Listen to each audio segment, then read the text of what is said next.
Hello, welcome back to the Tannis Fiber Arts YouTube channel.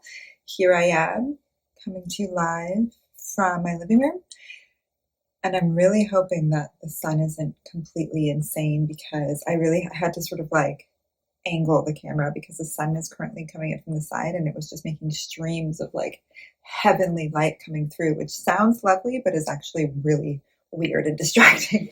So pray for me.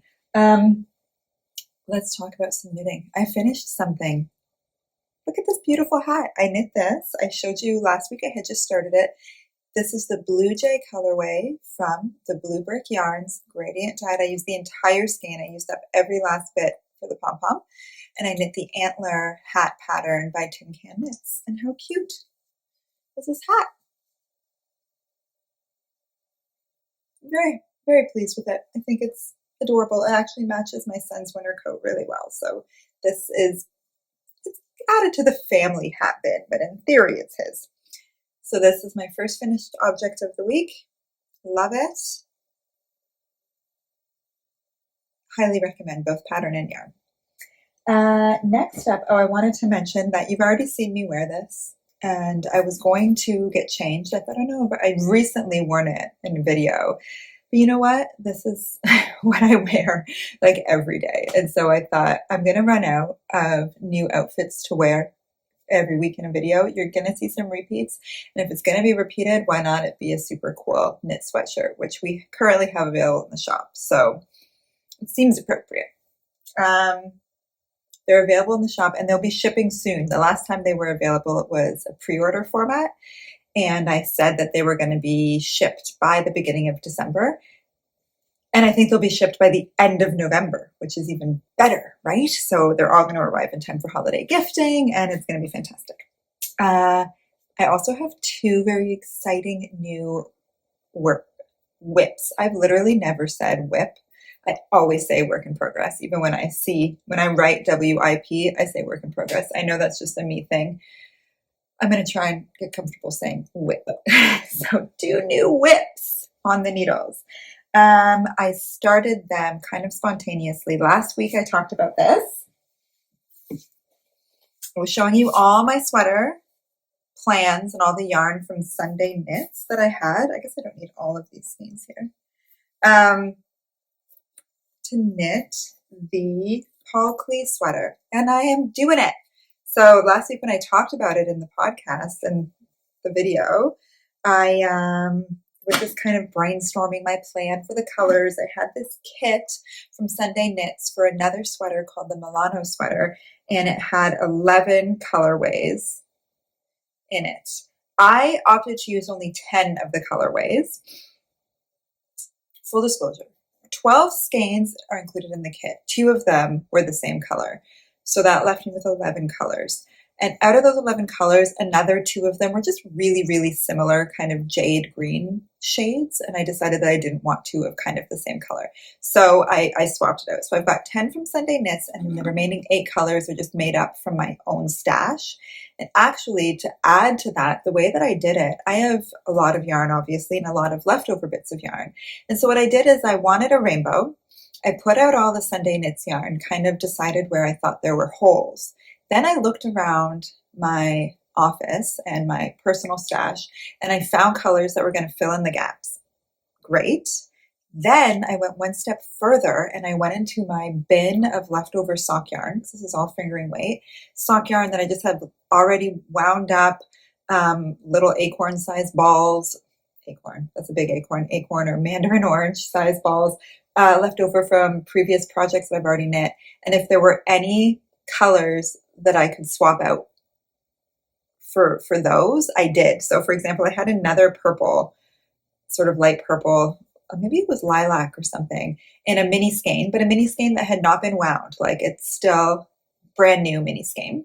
And so, and then I had this rose gray colorway as a little ball left over. So I swapped out the lilac for the rose gray. And then I did that for a number of colors. So there were in the TFA 8 colors of yarn,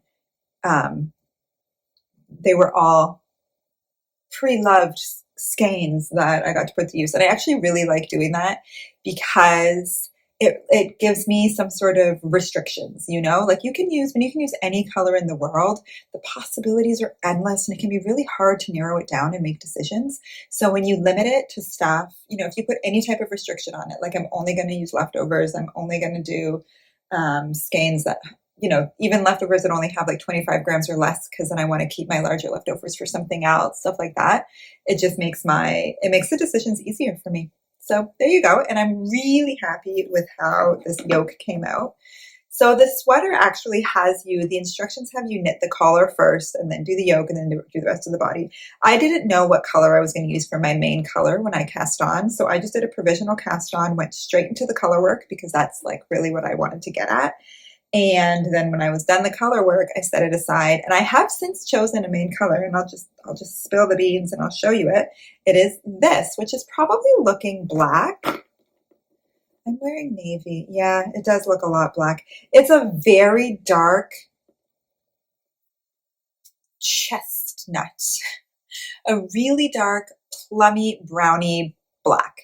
So it's not just black, it's a warm black. There's some reddish, brownish tones in there, plummy tones. It's on, we carry Highland DK. This is Highland fingering. One of the reasons, again, the restrictions really help me make decisions. I have 5 skeins of Highland fingering that we had dyed in a pink gradient. It was just like the 5 sample skeins that I had when I was trying to sort of decide if I was going to order this base or not. Ultimately, we never ordered it for the shop. We went with the Highland DK. But I had these 5 skeins that I had dyed in a pink gradient to see how it was going to take the yarns, the lights, the darks, or the dye, I should say, just like as a test.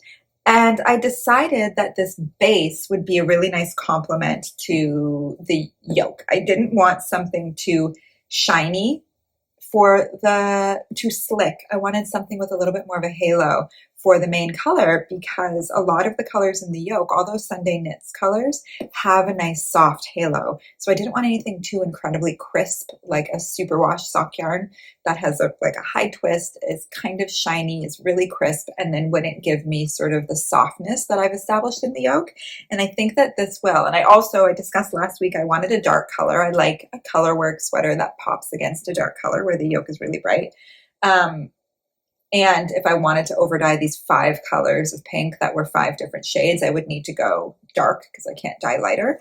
So that made that decision easier for me as well. And there you go. We ended up with this color that I really, really like. I'm excited to wind it up and start knitting a little bit. And I'm not sure what I'm going to do for the neck. The pattern has like a sort of turtleneck-ish collar. I might just do sort of like seal up the neck with an I-cord and keep it kind of round. I'll likely make that decision at the end when I'm done knitting the rest of the sweater. But this will probably get put aside until like after the holidays. Well, if I'm being honest, I'll probably join this main color to the body, knit a little bit, like an inch or 2, just to see what it looks like and be sure that I love it. And then I'll be confident to set it aside and wait, just because I've got kind of other holiday deadline priority knits to work on. This I knit in one day. I knit the entire yoke in one day, and I'm going to tell you how I managed to do that, because I know I posted it on Instagram and a lot of people couldn't believe it, but I'll tell you why. It was not a typical day. I knit like a maniac because I was just so excited about this project, and we had nothing going on that afternoon. I remember I cast on a Friday. It was probably about 2 o'clock in the afternoon.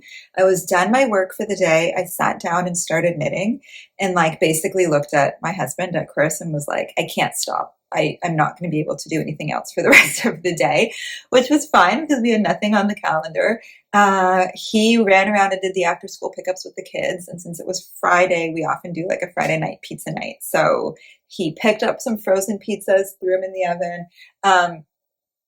And I just took the day off. I took the entire afternoon off to knit. And then that evening, my son and I watched the first Lord of the Rings movie, which is 3 hours. So that gave me another 3 hours of knitting time. And so I probably knit from like 2 o'clock to 10 o'clock. I had like a full 8 hours to knit, and I did, and I took advantage, and it was glorious. And I can't do that every day, that's for sure. But as a treat, once in a while, it was really fun. And I got my whole yoke done out of it. I have so much yarn left from what I like. This box is completely full. I barely touched the yarn in the Sunday Knits kit, which is great because I still intend to knit that Sunday knit sweater. So I've got tons of yarn left over to do that. The yoke takes so little colors. And yeah, and my daughter also was really eyeballing it. She likes the rainbow yoke, but she's not when she's 4. She gets excited about sweaters and excited about color and seeing me knit, but she doesn't really wear her sweaters that much. Not like my sons who wear a sweater every day. And I love knitting for them, but she just is less, I don't know what it is, but she doesn't love her wearing sweaters as much as the boys do. So I'm not as excited to knit for her because I just don't think it's going to get worn. But the yoke is so fun to knit. I'm going to pick it up again. I put it down, but I'm picking it back up because it's just so fun to look at. So people also had commented when I posted it, they wondered, they wondered if it was a good beginner knit, like because there's so many colors. If you've never knit color work before, you might think that this is really intimidating, but let me tell you, this is a terrific beginner knit because even a 2-color project, if the motif is really elaborate or if the floats are longer or if every round is different or if the rounds aren't as repetitive, if the motif is larger and sometimes you have to knit 1 in your contrast color, knit 3 in your main color, knit 2 in your contrast color, knit 1 in your main color. Like how it's just not like as flowy. This is every row, with the exception of the increase rows, every row is the same. And I don't think I'm giving away too much of the pattern to tell you that they're all 4 stitches. Every block is 4 stitches of each color. So your floats are never more than 4 stitches long. And for me, that you don't need to catch a floats when you've only got 4 stitches. So there's no keeping track of the floats. It's a great first color work project. Let me tell you that. So if you just need to have 18 colors, you need to be comfortable picking colors and putting colors in order. And that part can be kind of intimidating. But if you can manage that, then you can totally do this. And yeah, I just love it. So I'm excited. I'm excited about this. But as I say, I've got other things in the works. And I haven't tried it on. I'm actually, right this second, I'm getting a little concerned that it's kind of smaller than I thought. Eek. Hope it fits. We shall see. It's not blocked. It's just steamed. I steamed it just so it would be laying flat. I just used my hover over it with my steam iron. And then it just looks better in photos, obviously, and to show you. So that is the project that kind of occupied my attention last weekend. I was quite excited about that. And then I got another project idea and I cast on right away, and let me show you that one. Well, first I'll show you the swatch for it. Okay, doesn't really give that much away. This is the whole back of a sweater I'm knitting for my son. These are the stitches held for the neck. You know what? In this video, I'm loving it. In this video, I love it. But let me tell you, this has been a roller coaster. I'm going to show you. So cool. Okay, this pattern is called Kai Fella by Knitwits and Yarns. I don't know what the gentleman's name is, but his Instagram is Knitwits and Yarns, and that's what it says on the pattern.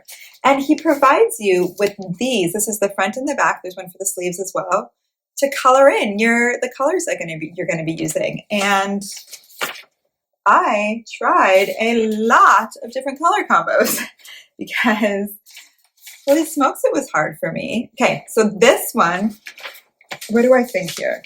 First, I think this was the first one. First, I was going to do something very similar to what I ended up doing. Go with your gut, right? All the blues. I colored it in blues and grays, and I thought it seemed a little bit boring. So then I was like, I'm just going to go for it. I'm going to go hog. I'm going to go with all sort of like primary colors. And then as I was looking at it, even though the colors in the coloring pencils are obviously not exactly the colors of the yarn, give you a rough idea though, but this was looking like too clownish. And I thought, no, that's not going to work. And then on the back, you can even see I experimented with maybe doing more of like a gradient, and I'll get back to that in a second. Not doing the random placement of the colorways, but doing that more in like a a real planned out way. Then I chose this palette, which I thought was going to be awesome. Okay, again, the coloring pencils don't actually super accurately represent the color of the yarn, but this was going to be like a real rugby, collegiate kind of Ralph Lauren preppy vibe, where I was going to use sort of a navy blue, a hunter green, a gold, and a brick color among the neutrals. And then when I started knitting it, I actually started knitting this palette. I think I got to the second row of colors and adding, it was just disgusting. I just hated it. Again, it looked so clownish to have these bold colors. I just really, really hated it. So then I went back to my grays and blues, basically all the same color. And I'm currently much happier with it, but like I'm still unconvinced. And I'm going to tell you why I'm having such a hard time with it. Although as I hold it like this, I do quite like it. And this has been, again, I just steamed it so I could show it to you well. Hold it up. And yeah, no, I'm liking that. I'm liking that quite a bit. But it's because it's so random. It's so hard. Like this yoke is in gradient order. It all makes sense. It's a rainbow. I love rainbows in order. Look, a gradient. If all these yarns behind me had just been thrown on randomly and weren't in some sort of logical gradient, I'm sure I would hate it. I'm sure I would walk in and I would take them all down and put them all back up in gradient, because it's just not peaceful or relaxing to me. And so that's what's so hard about this. It is not, there's no flow or like logic to it. I have to say, steaming it has made a huge difference. Here it is from the back, just for fun. I wove in all the ends as I went. Like as I would join a new color, I would just like hook it back, the old color behind it. So there's no ends to weave in presently, which is exciting. But yeah, now that it's steamed, as I'm looking at it, it looks a lot better than when it was like rumpled up. So I'm actually knitting the sweater for my son. This one I'm knitting in a size, I've talked about this before as well. For me, it'll fit me because my son is 9.5. He's closer to 10. He is not my size, but he's close to my size. And he is going to be bigger than me any day now. I mean, in a couple of years. But when he's now entered the sort of window of time that any sweater that I knit for him, we will likely pass on to my other two children. And then when I'm presuming everybody outgrows them, they're going to come back to me.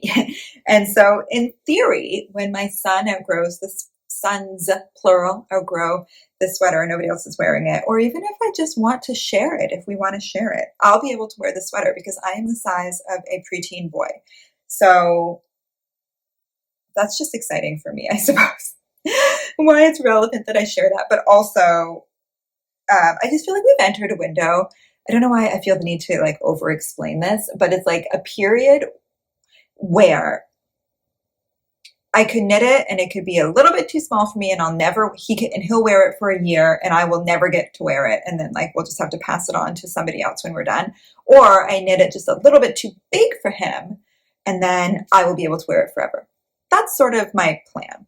And he looks so good and he's a boy, you know, like in bigger kind of loose things. Like kids look so good like that. So it's gonna, I think it'll be great. And also the sweater I knit him last year, his Iggy Peck gorgeous sweater, it's like already too small for him. So I need to bump up the size that I'm making for him. So this, I'm aiming for the chest to be around 38 inches when it's done. It might be closer to 39. And I think that'll be just perfect for him.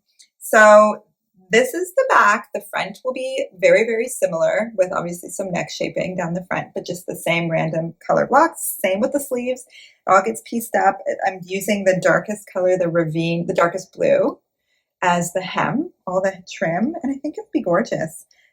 I also think if the shape is really nice and I really like the sweater, I would seriously consider knitting another one in just 2 colors. I think that would be gorgeous. And I think that when I saw this pattern, I fell in love with it instantly. And what I think I actually fell in love with was the large scale checkerboard. It's really big in fashion right now. Like in stores, if you go around, you'll be able to find a checked knit sweater.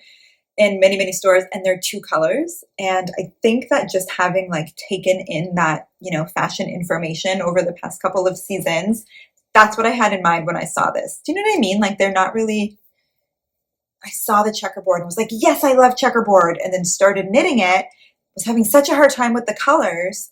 And when I was trying to figure out why, I was like, oh, I love 2-color checkerboard. And this is really hard for me. But when I look at it with like basically any 2 colors in isolation, I love it. Like these two, these two, these two, these two. Like, yeah. So we'll see how much I love this. And then I'm not making any guarantees. Once I knit a sweater, I tend to, maybe I'll be over it, but maybe I will not. But then I'll have to pick just 2 colors. And would I knit 2 colors with like a 3rd color for the ribbing? Because that could also be really cool. There's a lot of really cool options. Does anybody have a knitting machine? And is this a type of thing that you can knit on a knitting machine? Can you knit like squares like that? I mean, I know you could knit. I don't know a ton about knitting machines. I know you sort of have to knit stockinette stitch, because maybe that's a reason for me to finally buy a knitting machine. Anyway, so this is at this point the only Christmas knit that I currently have planned, which I'm hoping that I knit the back in under a week. Hopefully I'll get the front done in a week as well. I mean, it's not even December yet. I've got loads of time. And then once I'm done both the front and the back, I'll sail through the sleeves, seam it all together, do the neckline ribbing, and it'll be done. And then I'll have tons of time left to knit something for my other son. I would love to knit something for my middle son. I knit a play date cardigan, fingering weight stripes for my eldest. Absolutely loved it. It was one of the favorite sweaters that I've ever knit. Actually, really cute story. He wore it in kindergarten, and he came home from school one day with a Post-it stuck to the back of his sweater that his teacher had put there that said, like, on his back, he walked in the door and he's like, Mom, check it out. And it said, great sweater, Rowan. Like, she just loved it. And I loved her for that, because it is a great sweater. And then we lost it. We forgot it it was in a golf bag at my cottage. And like, I don't golf. I don't know how it ended up there. But we found it 2 years ago. But like the window that it would have fit my middle son, he was just growing out of it. And anyway, but apparently it left a mark, because he has requested a replacement of that. He wants a striped cardigan. And so I'm not sure if I'm going to knit the Playdate again, or I'm thinking of making him a Gartrell cardigan in DK weight stripes, because that would be faster than fingering weight. And I like DK weight as a nice weight for kids. It's not too heavy and not too fine. I don't know. Fingering weight is nice. They're all nice. They're all nice. A sweater is nice. But so I haven't decided what I'm going to do for him. But I'm hoping that I could get some inspiration or some get up and go. So like, best case, like super, super exciting. I knit a Paul Klee for my daughter. Finished knitting this Kai Fella for my eldest. And then I knit a Gartrell for my middle. I mean, that's a lot to knit in about a month. We're the 24th today as I'm filming. But maybe I can do it. So that is what I'm thinking about. That's what I'm working on. I currently feel like I need to shut it down and go knit on these sweaters. But I'm going to finish today's episode before I go do that. So that was my knitting, talking about what I'm working on. And now I'm going to answer a couple questions that are still left over from last week. And the first is, when did you become a knitter and what drew you into it? Well, let's go. So I learned to knit as a child when I was like 6 or 7. I knit just like a rectangular scarf for my stuffed animal, and then didn't knit again for years. Picked it up again as a teen, knit a ton of scarves again. Didn't knit much for a few years again after that. On and off. So then when I was 18, I was at university and I knit a sweater at university. So I know that I was knitting then. But like one sweater the whole year. So it's not like I was knitting the way that I knit now, that's for sure. And then after university, I had a lot of time on my hands. I had graduated. I didn't know what I was going to do with my life. I didn't have a career, or even like, I don't even think I had a full-time job at the time. And I somehow fell back into knitting. And I think I was knitting mostly scarves. I was knitting hats and sweaters, but not like the most successful sweaters, like I was still a beginner and I was still just figuring stuff out. And then I discovered knitting blogs. I discovered Ravelry. I discovered Etsy, and I discovered hand-dyed yarn. Knitting blogs, Ravelry, Etsy, and hand-dyed yarn. And those are the things that like really got me hooked into knitting, and that turned me into somebody who, like a lifestyle knitter, somebody who knits all the time. The hand-dyed yarn really obviously changed my life because I started dyeing my own yarn, and I just, absolutely loved it, turned it into my life, into a career. But also I can't remember the name of the company, and the yarn is long gone. I don't know if it still exists, but I do remember going to a website of a company probably in like 2006 who, they dyed yarn on order, dyed to order. So it was like you picked the yarn and the base, and then you picked the colorway, and they would dye it for you and send it to you. And it was, right now, that doesn't seem like that thrilling of a concept. But at the time, I was so excited about that. Like, it was really combining art and knitting, and that somebody would be dyeing exactly like the skein that special for me. It was fantastic. And so I ordered that yarn, and it was magical. And that is what really got me into it. My grandmother, I was surrounded by, I don't want to say knitters, my grandparent, like people, I definitely knew people who knit. My grandmother knit constantly. She's the one that I think of the most as a knitter, but like everybody in my family knew how to knit. My mom knew how to knit and knows how to knit, but she didn't knit a ton when I was a kid. She did a lot more sewing then. My aunts knit. My uncle did a lot of needlework. It was just like I grew up around a lot of arts and crafts and textile arts particularly. And so I can't say specifically what drew me to it, but those were a few things that definitely impacted me. And then I was just hooked. I can't say after university. So since I was I want to say I met Chris when I was 21, and I was already knitting a lot when I met him. So when I was like 21, 22 was when it really took off for me. Could not stop knitting. What is my next question? Oh, this is relevant. How do you weave in ends without losing your mind with minis? I have two things to say about that. One is it's just part of the process. I don't hate weaving in ends. Sometimes it's just something that needs to be done. I also don't mind seaming. Like, for me, it's all part of it, right? And so that sometimes it's just like, suck it up and do it. Other times, though, like as I said with both of these projects, with this project, I would weave in the new color or the old color tail. So like in this case, this is the old color tail. Do you see how it's like interwoven? You can sort of see a bump of the darker color down here. I wove in, what direction is that coming from? Oh yeah, it's coming from here. Okay, it's coming from here. So where this color is weaving in with the darker color. So this was the tail. And as I'm knitting every stitch in the new color, I'm wrapping the tail around it. So that's woven in, that's it. When I'm done, like I knit like only about 5 or 6 stitches, because this is Highland DK. I should have mentioned that. This is knit in our Highland DK base. And so it's a bit grippy. And so you don't have to weave it in for miles. Like, it's not going anywhere. And then I would come knit back, purl back, and then on the next knit row, I would hook in the tail of the color that I had joined. So like I literally have nothing to weave in here. I'm just going to snip these ends when I'm done. And I have 25 squares here, which is 50 ends, and I don't have to weave in any of them. So that's one way. Sometimes you can do that. Similarly, in this pattern, what I actually did, I did not weave in as I go. So you can see here all these, this is the messy kind of backside of it.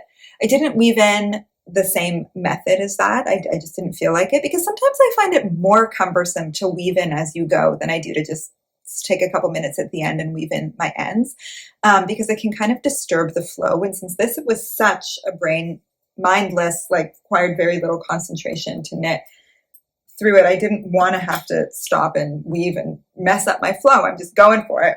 But what I did do is if I needed just kind of like a little break from nonstop machine knitting, knitting like a machine is what I should have said.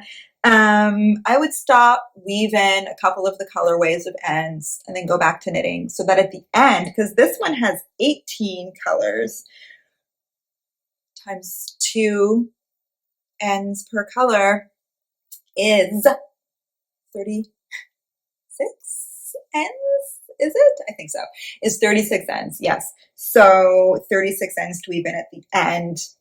I didn't do it all at once. I would do, a couple of colors, weave in the ends, a couple more. So breaking it up does help, because then when you're done all the color work, you don't have 36 ends to weave in. You just have, the last 8 that you did because you've already woven in the other ones as you go. And I don't know, that sort of helps to break it up. But as I say, sometimes you just, look how lovely it is all folded up.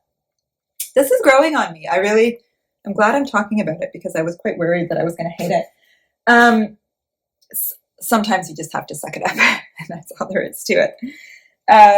Last question today. If you had to choose another job, what would it be? So it would be something creative, I think. I think that we've talked about this before, but it was probably so long ago that I don't remember what I said. Probably something, I could do it. I have a lot of creative interests. I like doing anything. I love so many aspects about this job that aren't specifically yarn and knitting related, like just the freedom to be able to think of a project and run with it. I love owning a small business. Of course, there are times when it would be lovely to not be the only person responsible for every single decision that was made in the business, like to just have one job, do it, and then move on. But I don't think that, I think I would miss a lot of things about being a small business owner and being my own boss if I did have a more conventional job like that. So anything creative. Look, all these dreams jobs that I think of, like an interior designer, another type of fashion designer, a cupcake decorator. Like, is that a job? Somebody who made, I think it would just be another creative. I'm not good enough at decorating cupcakes to make that a job, just for the record, but I do love to bake. I love food, but I'm really hesitant to do anything with perishables. That's one of the best things about yarn, is that it's non-perishable. My God, having a job where all of your inventory could just go bad and you have to throw it out is too much for me to even consider. I love ceramics, but I don't know anything about ceramics. But anything that involved curating beautiful things, I think it would probably have to involve beautiful things. I'm not sure that I could do it. No, I've only ever done creative jobs, actually. So let's say another creative job that involves beautiful things. That's what I would love. Oh, can we see your makeup collection? You know what? I'm glad you asked. There's nothing I would love more than to share that. Can you see that I'm wearing cool eyeshadow today? Well, eyeliner, I should say. It's duochrome. So maybe one day I will share more. Oh, I can tell that every time I move. See, my lighting is doing that weird thing that I said it would do. A little perk of the natural lighting gig. You know what? There's only 2 more questions. I'm going to answer them all. And then maybe you get more questions for the next one. Do you still love Olive and June nail care products? You know what? I do. But I am not that picky.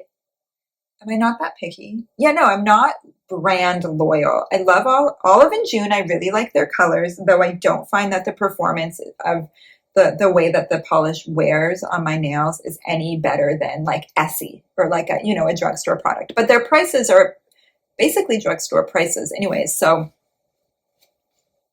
it's all, the same. But they do have a really fun assortment of colors. That's great. And so they sent me a kit with the nail file, the cuticle pusher, cuticle cream, stuff like that. And so since I have that, I 100% use that. It's basically, they're the only nail care tools that I really have. And so I use them. I like them. They're great. I also really like Static Nails. They are more pricey. They're more mature colors, I would say, and they are more long lasting for me. They can last like a week. But the thing that lasts the best for me is it Sally Hansen Gel Couture? That's what I want to say it's called. Yeah, it is Sally Hansen. It's a Sally Hansen top coat. You can put it, so they sell it like, there's the Sally Hansen gel polish, and then it's just at the drugstore. It might be more expensive. It might be like $15 a thing for the polish, but it goes on sale and stuff. But you can put the top coat over anything, any nail polish, and it'll make it last a lot longer. Like, so I will for sure, anytime I do my nails now, I use the Sally Hansen gel top coat, and I get like a week out of my nail polish. And the reason I started using it is because I have a girlfriend who does ceramics. She's an art teacher, and she has ceramics with her students, and like clay, constantly scrubbing her. Like, she's very hands-on, and she uses it and is like, it's the only thing that keeps it on for longer than a day for her. I mean, and she'll get a week out of it. And so I was like, well, I do not do a lot of ceramics and play with clay, so I don't need it, or like gardening and stuff. I don't need it to be that intense. Like, I'm not that hard on my nails. So if it works for her, it'll work for me. And it does. So that top coat is my favorite, and I'll put it over any other nail polish that I use. And then this is the last question. Hi from the East Coast. Will you be creating any vest patterns? I'm seeing them everywhere. So this is a funny question to me, because if you're seeing them everywhere, why do you need one for me? But I actually did knit a vest a couple of years ago. I created a vest pattern for my son. He was in like a vest. No, it's really funny. He very specifically wanted a vest and asked for a vest. And I'm like, okay. So I knit him a vest, and he loved it, and he did wear it. I was going to say a vest phase, but he wasn't in a vest phase. He just wanted this one vest, and he got it. So it all worked out. And it was the perfect, like, really simple, easy child vest. And I should write up the pattern, and it would be pretty simple, I think, to make it multiple sizes. And it was just like a really practical pattern to have, I think, in my collection. So I just might do that. I have a template, like I have a vest to look at already that I could base it off of. So that's not a bad idea. I approve of that idea, and I will keep it in mind. So that's it. Gosh, what a day today. I have been running around like crazy. We've been super busy with work stuff. And then also I'm really trying to be on top of the holidays this year. And I think I am. I'm doing pretty well. But today I was like in 5 stores this morning, kind of picking up some stuff that I knew. I'm trying to shop less online, because just shipping seems like wasteful sometimes when you can just pick something up in person, you know?